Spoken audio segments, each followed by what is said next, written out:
విచారణకు వస్తున్న June 5న Kaleshwaram commission ముందుకు కేసీఆర్ పోవాల. మళ్ళీ క్వశ్చన్ మార్కులు ఎందుకు?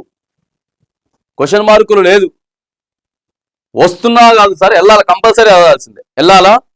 ప్రజలకు ఎన్నో అనుమానాలు ఉన్నాయి, ప్రభుత్వం కూడా మరి మీరు చాలా దుర్వినియోగం జరిగింది దాంట్లో అని చెప్తా ఉన్నారు. కాబట్టి వెళ్ళండి, జూన్ 5 తారీఖు ప్రజలకి స్పష్టతనివ్వండి, అటు ప్రభుత్వానికి స్పష్టతనివ్వండి. విచారణ ఎదుర్కొంటేనే ఏమున్నాయి అనేది నిజ నిజాలు బయటపడతాయి. న్యాయ నిపుణులతో చర్చించిన తర్వాత నిర్ణయం. కమిషన్ ఎదుట మాట్లాడే అంశాలపైన కసరత్తు. అవసరమైతే మీడియా ముందుకు వచ్చేలాగా కూడా ప్లాన్ చేస్తా ఉందంటే ఓకే, విచారణ తర్వాత మీడియా ముందుకు వచ్చిన తర్వాత ఏమేం జరుగుతూ ఉందో సో అవన్నీ కూడా చేయాలి. ఇక ఈ నెల కాళేశ్వరానికి సంబంధించినటువంటి అంశంలో కాళేశ్వరం కమిషన్ 20వ తారీఖు నోటీసులు ఇచ్చినది. ఈ నెల 20వ తారీఖు నోటీసులు ఇచ్చినది. 5వ తారీఖు మాత్రానికి మరి కేసీఆర్ మాత్రానికి ఆ విచారణకు హాజరయ్యేటటువంటి అవకాశాలు అయితే ఉన్నాయి. న్యాయ నిపుణులతో చర్చిస్తా ఉందట. చర్చించిన తర్వాత నిర్ణయం చెప్తా ఉందట.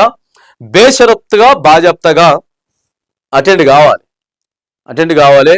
ఎందుకంటే గత సంవత్సరంన్నర నుంచి కూడా కొనసాగుతా ఉన్నది. ఇదంతా కూడా కొనసాగుతున్నటువంటి నేపథ్యంలో బాజాప్తా ఏం జరిగింది ఏంది అనేది మాత్రానికి విత్ డీటెయిల్డ్గా గత ప్రభుత్వంలో ముఖ్యమంత్రిగా పనిచేశారు కాబట్టి కేసీఆర్ గారు సమాధానం చెప్పాల్సిన బాధ్యత ఆయనపై అయితే ఉన్నది.